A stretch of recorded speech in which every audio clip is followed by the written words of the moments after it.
지난 주간 동안에 제 주목을 끈 기사 제목 중에 이런 제목이 하나 있습니다. 장로님 왜 그러셨어요? 라고 하는 제목의 신문 기사가 있습니다. 한국에서도 가장 엘리트들이 모인다고 할 수 있는 서울대학교에서 요즘 최근에 교수들의 성추행, 성희롱 이런 사건들이 자주 보고가 되고 있다고 합니다. 그 중에서도 이제 가장 최근에 고발이 되었던 그런 한 사건에 대한 경영대학부 교수에 대한 그런 이야기를 다룬 뉴스 기사였습니다. 이분이 이제 수업 뒤풀이 저녁 식사를 하면서 한 여대생에게 건넸던 그 대화를 담은 녹음 파일이 그 TV 방송에 그대로 이제 공개가 된 거예요. 정말 뭐 낯이 뜨거울 정도로 부끄러운 내용들이 그 안에 담겨 있었습니다. 더군다나 뭐 그것으로 끝나는 것이 아니고 뭐 이 SNS 미디어라든지 또 이메일을 통해 가지고 계속 그 학생에게 메시지를 보내고 뭐 만나달라고 하고 뭐 이런 이제 하여간 그 성적 수치심을 느낄 만한 그런 또 대화를 자꾸 보내고 이렇게 했다라고 하는 것입니다. 놀랍게도 이분이요 작년에 서울대학 총장에 출마를 했던 분입니다. 그런 물망에 올랐던 분이시고 또 가장 최근에는 서울의 한 사립대학교의 총장으로도 그 이름이 올랐을 만큼 소위 학계의 저명 인사라고 하는 거죠. 그래서 참 충격이었습니다. 그거보다 더 충격적인 것이 이제 나중에 발견되게 되는데요. 이분이 현재 한 감리교회 장로님이었다고 하는 사실이 이제 밝혀지게 된 거죠. 그분의 형님이 그 교회의 원로 목사로 있는 한 교회의 지금 현재도 장로님이시라고 하는 것입니다. 한참 동안 그 서울대학교 기독교수회 모임 아주 열심히 참석하셨고요. 2007년도쯤에는 어느 기독교 잡지사에다가 일과 신앙이라고 하는 제목으로 이제 글도 기고할 정도로 하여간 뭐 그런 활동도 열심히 했다는 것입니다. 그래서 그 기사 제목이 장로님 왜 그러셨어요? 라고 하는 제목을 달고 이제 신문 기사가 나오게 된 것입니다. 사실 여러분 이런 모습은 뭐 빙산의 일각이라고 할 수 있을지 모르겠습니다. 부끄럽게도 오늘날 사회 속에서 뭐 탈세라든지 횡령이라든지 뇌물수수라든지 뭐 성희롱 성추행과 관련된 그런 뉴스 기사들이 나올 때마다 나중에 알고 보니까 그 당사자가 어느 교회 목사이더라, 어느 교회 장로이더라, 어느 교회 집사이더라, 성도였더라 라고 하는 이야기들이 심심치 않게 우리에게 들려오는 것을 볼 수 있다라고 하는 것입니다. 그리고 이런 일이 일어날 때마다 세상은 교회를 향해서 또 기독교를 향해서 이제 지탄의 목소리를 높이는 것을 우리가 심심치 않게 보게 되는 것이죠. 사랑하는 여러분, 성경이 말하는 기독교 신앙의 요체 가운데 아주 중요한 것 중에 하나가 나그네 정신이라고 하는 것입니다. 나그네 정신. 그러니까 이 땅에 발을 딛고 살면서 한 국가의 시민으로 살지만 우리의 시민권은 이 땅에만 오로지 속한 것이 아니라 영원한 하나님 나라에 속해 있다라고 하는, 그래서 썩지 아니할 하나님 나라의 가치를 추구하며 살아야 한다라고 하는 이 묘한 그 이중적인 신분이 우리에게 요구하는 삶의 자세, 그것이 바로 나그네 정신이라고 하는 것입니다. 그런데 어느 순간부터 이 땅에 발딛고 살면서 신앙인을 자처하는 우리들의 삶 속에 이 나그네 정신을 찾아보기가 참 힘들게 되었다는 것을 우리가 발견하게 돼요. 말로는 믿음을 이야기하지만 그래서 우리의 삶 속에 거룩한 능력은 없는 것을 보게 됩니다. 말로는 소망을 이야기하지만 삶 속에 그 하나님 나라의 소망 때문에 갖게 되는 의연함이라든지 희생의 열매가 없는 것을 보게 돼요. 말로는 사랑을 이야기하지만 실제로 삶 가운데 끊임없는 섬김과 순결의 열매가 없는 것을 보게 되는 것입니다. 그래서 결국 사회 속에서 여러 모양으로 지탄의 대상이 되고 많은 그리스도인들의 모습을 우리가 얼마나 많이 보게 되느냐라고 하는 것입니다. 그런 의미에서 오늘 우리가 함께 읽은 말씀 가운데 나타난 이 아브라함의 삶을 다시 한번 되새겨 보는 것이 참 의미 있는 일이다 이렇게 생각을 합니다. 여러분 오늘 우리가 함께 길게 읽은 말씀은요, 아브라함이 자신의 아내 사라를 이제 장례 치르는 그런 이야기들을 담고 있습니다. 성경이 증언하기를 사라가 127세에 이제 하나님의 부름을 받았다 이렇게 이야기를 하잖아요. 사라가 이삭을 낳았을 때 나이가 몇 살이었죠? 90세였습니다. 그러니까 이삭도 벌써 나이가 37살이 됐네요. 그 이삭이, 그렇죠. 지난주에 살펴본 바로 전장에 하나님께서 이삭을 제물로 드려라 라고 하는 시험이 있은 뒤로도 거의 20여 년의 시간이 흐른 그런 시간이었다라고 하는 것입니다. 오늘 2절 말씀을 보시면 아브라함이 사라의 죽음 앞에서 이제 슬퍼하며 애통했다 이렇게 기록하고 있죠. 평생을 함께 살았던 조강지처가 이제 먼저 세상을 떠나게 되었으니 아브라함이 얼마나 마음속에 슬픔과 또 안타까움을 가졌겠는가 우리가 짐작해 볼 수 있습니다. 그런데 여러분 더욱더 난감한 일이 있습니다. 아브라함 입장에서 볼 때 더욱더 난감한 일이 있는데 그것이 무엇이냐면 아내가 죽었는데 그 아내를 장사할 땅이 없는 거예요. 그렇죠. 오늘 이야기가 그런 이야기입니다. 아내가 죽었는데 지금 아내를 묻을 장지가 없다는 것입니다. 그래서 결국 그 땅의 주인인 헷 사람들에게 값을 치르고 장지를 구입하는 내용이 오늘 이야기 가운데 이제 기록이 되어 있는 거예요. 그런데 여러분 조금만 곰곰이 생각하면 좀 이상하지 않습니까, 여러분? 좀 이상한 느낌이 안 드세요? 여러분 사라가 127세에 죽었으니까 지금 현재 아브라함은 몇 세가 되겠습니까? 137세가 되겠죠. 10살이 이제 많으니까 137세의 나이입니다. 아브라함이 하나님의 부름을 받고 자신의 본토 친척 아비집 갈대아 우르를 떠나서 이제 약속의 땅 가나안으로 들어온 것은 아브라함이 75세 때였습니다. 그러니까 지금 아브라함은 이 가나안 땅에서 얼마를 산 것입니까? 빼기를 빨리 해보세요. 62년을 살았어요. 그렇죠? 60년을 넘게 이 가나안 땅에 살았다는 것입니다. 여러분 우리 중에 이민 역사 60년 이상 되신 분 있으십니까? 많지 않으시죠? 필라델피아 이민 역사는 그렇게 오래는 잘 안 되는 것 같아요. 30년, 40년 정도 이민해서 생활하셨다고 하시면 참 오래 사셨네요. 이렇게 우리가 말합니다. 그 정도 기간이면 이제 더 이상 이민자가 아니죠. 그렇죠? 이 땅에 뿌리를 내리고 살아가는 사람으로 살아가는 것입니다. 60년이라고 하는 시간은 짧은 시간이 아닌 거예요. 그런데 그 60년이 넘는 시간을 아브라함이 가나안 땅에서 살았는데도 불구하고 자기 소유의 땅덩어리 하나가 없었다는 것입니다. 그렇죠? 그래서 자기 아내를 장사할 수도 없었다. 오늘 말씀이 이렇게 기록하잖아요. 도대체 어떤 이유가 거기에 담겨져 있냐는 것입니다. 여러분 우리는 그 이유를 오늘 4절 말씀에서 이제 발견하게 됩니다. 햇사람들에게 땅을 구입하려고 하면서 아브라함이 이제 그 말하는 장면이죠. 4절 말씀인데 우리 같이 한번 읽어보도록 하겠습니다. 4절을 읽습니다. 나는 당신들 중에 나그네요 거리와는 자이니 당신들 중에서 내게 매장할 소유지를 주어 내가 나의 죽은 자를 내 앞에서 내어다가 장사하게 하시오. 137세의 아브라함이 주변에 있는 사람들에게 말하고 있는 것입니다. 나는 당신들 중에 나그네요 거류하는 자입니다 라고 말해요. 아브라함은 자신이 이 땅을 살면서 어떤 사람인가라고 하는 것을 분명히 깨달았다고 하는 것입니다. 하나님께서 그와 그 자손에게 이 가나안 땅을 약속의 땅으로 주셨어요. 그렇죠? 앞으로 계속해서 이 땅에서 살아갈 것이라는 것을 알고 있었습니다. 그럼에도 불구하고 이 가나안 땅은 자신이 영원히 머무를 곳은 아니다. 이렇게 마음속에 늘 되뇌며 살았던 것이 바로 아브라함이라고 하는 것입니다. 눈에 보이는 땅이 아니라 눈에 보이지 않는 하나님의 영원한 나라가 사실은 자신에게 이제 주어졌다라고 하는 것을 분명히 붙들었기 때문인 거죠.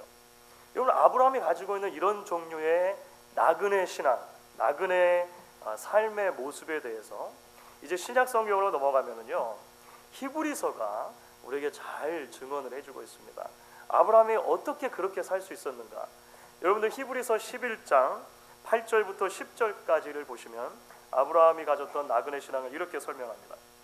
믿음으로 아브라함은 부르심을 받았을 때 순종하여 장래 유업으로 받을 땅에 나아갈새 갈 바를 알지 못하고 나아갔으며 믿음으로 그가 이방의 땅에 있는 것 같이 약속의 땅에 거류하여 동일한 약속을 유업으로 함께 받은 이삭 및 야곱과 더불어 장막에 거하였으니 이는 그가 하나님이 계획하시고 지으실 터가 있는 성을 바랐습니다.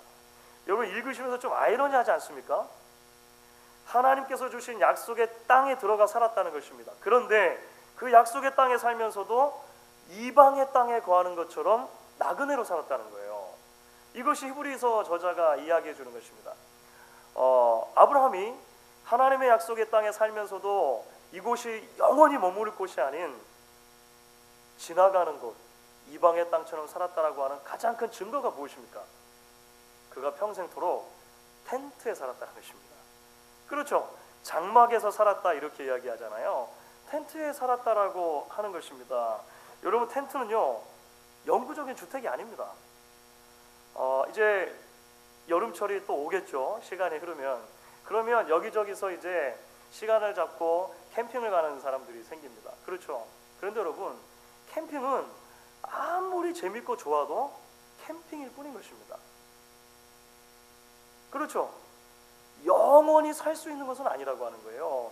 요즘에는 물론 텐트가 좋은 텐트들이 많이 나온다 그래요. 그래서 텐트도 그 안에다가 이렇게 그 칸막이를 치면 2베드룸 텐트도 되고 3베드룸 텐트도 되고 정말로 그렇더라고요.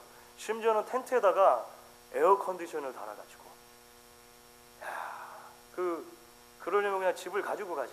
그러니까 그런 분들도 있다고 그랬어요. 그런데 여러분 텐트는요 아무리 좋아도 텐트인 거예요. 그렇죠. 내가 살고 있는 집과는 비교할 수 없는 것입니다. 집은 영구적인 주택이고 텐트는 일시적인 거처라고 하는 것입니다. 사랑하는 여러분, 아브라함이 이 땅을 살면서 성을 짓지 않았다고 성경이 이야기하는 거죠. 텐트에 살았다는 것입니다. 아브라함이 성을 지을 줄 몰라서 안 지었습니까? 아브라함이 자신의 영구적인 주택을 지을 만한 재물이 부족해서 그랬습니까? 그렇지 않습니다. 우리가 알고 있는 것처럼 아브라함은요 거대한 부유를 소유한 사람이었습니다. 그런데도 불구하고 가나안 땅을 살면서 땅떼기 하나 소유하지 않고 그저 텐트를 치고 살아갔다라고 하는 것입니다. 왜 그렇습니까? 히브리서의 저자의 말을 빌리자면 하나님이 계획하시고 지으실 터가 있는 성을 바랐기 때문이다 이렇게 설명할 수 있는 것이죠. 이 땅에서의 삶이 전부가 아니라 가나안으로 부르신 하나님께서 언제든지 나를 다시 부르시면 영원한 본향 하나님이 부르신 그곳으로 가야 된다라고 마음속에 확신을 하며 살았던 것입니다. 사랑하는 여러분, 그렇습니다. 하나님의 백성들에게 이런 종류의 나그네 정신이 필요한 것입니다.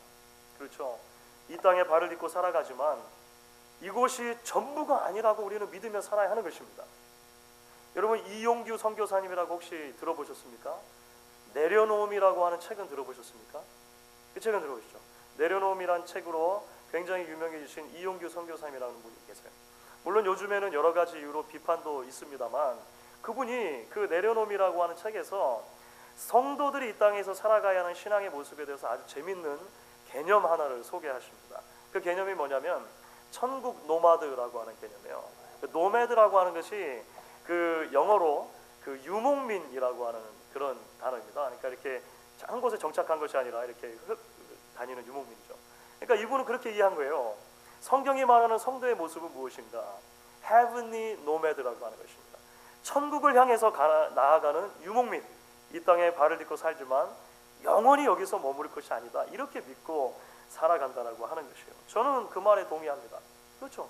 실제로 성경이 우리에게 이야기해 주는 바 나그네 정신이 바로 그런 것입니다. 나그네 정신을 가지고 이 땅을 살아간다는 것은 무엇을 의미합니까? 여러분 야고보서 2장 15절부터 17절에 이런 말씀이 기록되어 있습니다. 우리가 여기서 같이 읽을 텐데요. 야고보서 2장 15절부터 17절 말씀을 같이 읽어보겠습니다. 이 세상이나 세상에 있는 것들을 사랑하지 말라. 누구든지 세상을 사랑하면 아버지의 사랑이 그 안에 있지 아니하니 이는 세상에 있는 모든 것이 육신의 정욕과 안목의 정욕과 이생의 자랑이니 다 아버지께로부터 온 것이 아니요 세상으로부터 온 것이라. 이 세상도 그 정욕도 지나가되 오직 하나님의 뜻을 행하는 자는 영원히 거하리라. 이것이 우리를 앞서갔던 믿음의 선배인 사도 요한이 이 땅에 발을 딛고 살아가지만 영원한 시민권이 하늘에 있는 백성으로 살아간다는 것은 무엇을 의미하는가 설명해 준 부분이 되는 것입니다. 세상적인 것을 너무나 사랑하면서도 내가 하나님을 사랑한다고 하는 것은 거짓말이라는 것입니다. 육신의 정욕, 안목의 정욕, 이생의 자랑이 오로지 나의 가슴을 가득 채우고 있는 단어이면서도 주의 뜻이 이 땅에서 이루어지기를 원합니다라고 주기도문을 되뇌이는 것은 아무런 의미가 없다라고 하는 거예요. 거짓말이라고 하는 것입니다.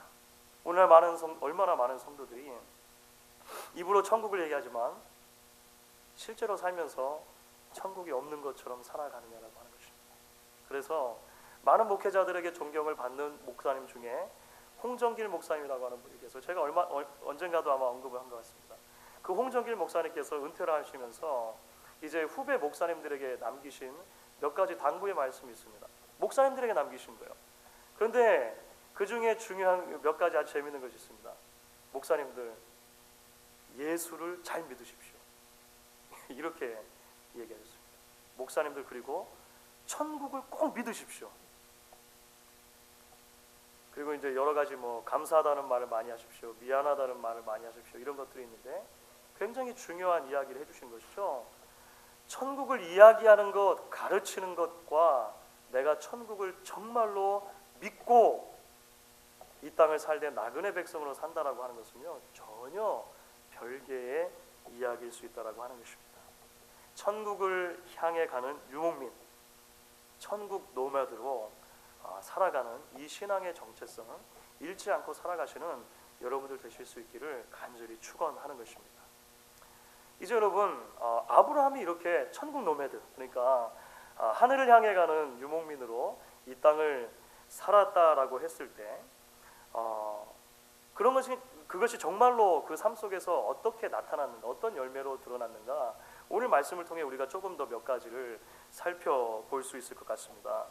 그가 이 땅을 살아가면서도 나그네요 온전한 거류자로 살아갔다는 것이요, 아브라함이 사라를 장사 지낼 그 땅을 이제 구입하는 과정이 있지 않습니까? 사실 오늘 말씀은 그런 과정을 굉장히 자세하게 기록을 해주고 있거든요. 이 과정 속에서도 고스란히 드러나고 있는 것을 발견하게 됩니다. 그리고 그 과정 속에 나타난 아브라함의 모습은요, 굉장히 멋있습니다. 오늘 말씀을 읽으시면서 아브라함이 어떻게 이렇게 다가오셨는지 모르겠는데요, 사실 여기 나타난 아브라함은요, 굉장히 멋진 나그네의 모습으로 등장하는 것을 볼 수가 있어요. 먼저 오늘 아브라함이 헷 사람들에게 자신의 아내를 매장할 땅을 팔라고 이렇게 하지 않습니까? 그렇게 했을 때 처음 이제 그 헷 사람들이 보인 반응이 있습니다. 그것이 6절에 기록이 되어 있는데요, 6절 말씀 우리 같이 한번 읽어보겠습니다. 6절에 보시면 헷 사람들이 뭐라고 아브라함에게 대답을 하는가, 같이 읽겠습니다. 내 주여 들으소서, 당신은 우리 가운데 있는 하나님이 세우신 지도자이시니 우리 묘실 중에서 좋은 것을 택하여 당신의 죽은 자를 장사하소서. 우리 중에서 자기 묘실에 당신의 죽은 자 장사함을 금할 자가 없으리라. 여러분, 말씀드렸던 것처럼 아브라함은요, 평생을 나그네처럼 살았습니다.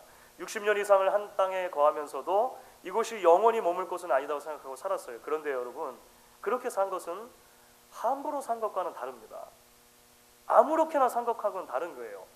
그러니까 나그네로 이 땅을 살아간다고 하는 것은 단순하게 여행자로 또는 방랑자로 살아간다고 하는 것과는 다른 것입니다. 그렇죠? 나그네로 산다라고 하는 것은요, 한 곳에 머무는 동안은 책임감 있는 사람으로 살아가는 것을 말하는 거예요. 그래서 오늘 말씀을 보면 하나님을 전혀 알지 못하는 이방 민족인 헷 사람들이 아브라함에게 무엇이라고 이야기를 합니까? 당신을 척 보니까 당신은 우리 가운데 있는 하나님이 세우신 지도자입니다 라고 고백하는 거예요. 그동안 오랜 기간 함께 지내면서 보니까 우리는 하나님을 알지 못하고 믿지 않지만 당신의 삶 속에 나타난 하나님의 역사를 우리는 분명히 볼 수 있었습니다. 당신은 우리 가운데 하나님께서 세우신 그런 지도자가, 그런 왕자, 원래 이 히브리 단어는 프린스입니다. 그러니까 하나님의 프린스, 하나님의 보내신 왕자인 거죠. 이 사람이 맞는 것 같습니다. 이렇게 고백을 하는 것입니다. 여러분, 불신자의 입에서 이런 말이 나왔다는 것이 놀랍지 않습니까? 장로님 왜 그러셨어요? 그러고도 당신이 목사입니까? 당신이 믿는 하나님이라면 정말이지 관심이 없네요 라고 오늘날 교회를 향해서 말하는 많은 사람들의 고백과 이 햇사람들이 아브라함을 향해서 하는 고백이 얼마나 다르냐라고 하는 것입니다. 사랑하는 여러분, 저는 이 말씀을 읽으면서 마음이 뜨거워지는 것을 경험해요. 여러분들 그렇지 않으십니까? 이 안에서 하나님께서 우리에게 기대하시는 저와 여러분을 향한 기대를 보게 되는 것입니다. 우리가 하나님을 경외하는 진정한 나그네로 이 땅을 살아갈 때, 하나님을 알지 못하는 불신자들의 입술을 통해서라도 우리는 당신들 안에 역사하시는 하나님의 살아계심을 분명히 보았습니다.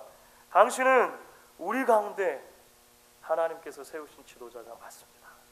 이렇게 고백되어지기를 간절히 기대하고 꿈꾸는 것입니다. 우리가 가는 곳마다, 우리 성도들이 가시는 곳마다 주변에 있는 사람들을 통해서 이런 고백이, 당신을 보니까 하나님이 살아계시는 게 맞군요. 하나님께서 당신을 내가 살고 있는 이 자리에 보내주신 것이 아마 분명한 목적이 있나 보군요. 이렇게 고백할 수 있다면 얼마나 좋겠느냐라고 하는 것입니다. 이제 오늘 말씀이 조금 더 진행되면서 이제 우리는 아브라함이 자기가 살고 있는 세상을 향해서 최선을 다하는 책임감 있는 성도였다라고 하는 것을 또 다른 각도에서 발견하게 됩니다. 여러분, 우리가 6절 말씀을 처음에 살펴봤던 것처럼 애초에 햇사람들은요, 아브라함이 이제 매장할 땅을 구입하려고 했을 때 거저 주려고 했습니다. 그렇죠? 그러니까 오늘 말씀의 골자는 무엇이냐면요, 계속 핵심적으로 등장하는 것이 아브라함과 햇사람 사이에 이게 땅을 팔 거냐 줄 거냐 하는 문제로 계속 왔다 갔다 거래 또는 흥정이 이루어지는 것을 보게 됩니다. 그렇죠? 사실 이것은 고대 사회에 있어서 아주 공식적으로 어떤 그 매매가 이루어질 때 흥정하는 방식으로 성경이 기록되어져 있습니다. 그래서 그 성문에서 모든 사람이 듣는데 이런 이야기가 오갔다, 이런 기록이 몇 번 등장하잖아요. 이것은 공식적인 그런 어떤 법적인 절차를 밟았음을 의미하는 것입니다. 당시에 그 성문이 이 법적인 이 결과가 이루어지는, 그러니까 재판이 이루어지는 그런 공식적인 장소로 사용이 됐었거든요. 우선은 아브라함을 존경하는 마음이 있었을 거예요. 그렇죠? 말씀드린 것처럼 아브라함에게 그렇게 고백하지 않습니까? 그래서 아브라함을 존경하는 고백을 담아서 이제 거저 이 땅을 드리기 원합니다, 이렇게 이야기했을 것입니다. 그런데 여러분, 또 다른 측면이 이 햇사람들의 제안에 숨어 있습니다. 그러니까 햇사람들이 이렇게 말한 데는요, 당시의 문화적인 좀 복잡한 배경이 있다는 것을 우리가 이해할 필요가 있다는 것입니다.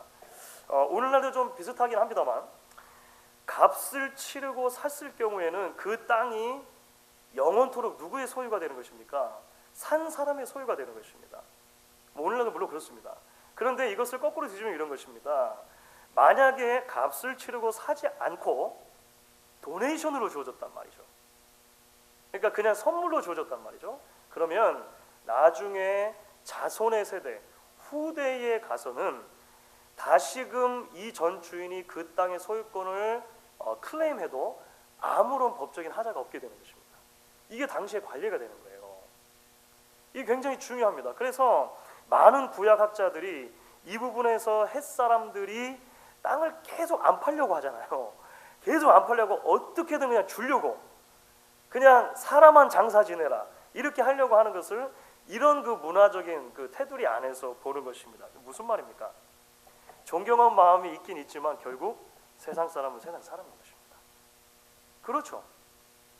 존중하는 마음이 있긴 있어도 결국 세상 사람은 세상 사람인 거예요. 결국 자신의 이익을 추구할 수밖에 없다라고 하는 것입니다. 이 햇사람들이 철저하게 나중에 이제 자신의 이익을 추구하는 그런 모습이 나중에도 나타나게 되는 것을 보게 됩니다. 그것은 땅 값을 부르는 장면에서 나타나요. 말씀드린 것처럼 지금 여러 가지 계속 흥정이 오가잖아요. 나는 사겠습니다. 아닙니다. 드리겠습니다. 아니, 난 사겠습니다. 드리겠습니다. 이렇게 하다가 이제 나중에 결국은 땅 주인이 되는 에브론이라고 하는 사람이 땅 값을 처음으로 언급하는 장면이 나옵니다.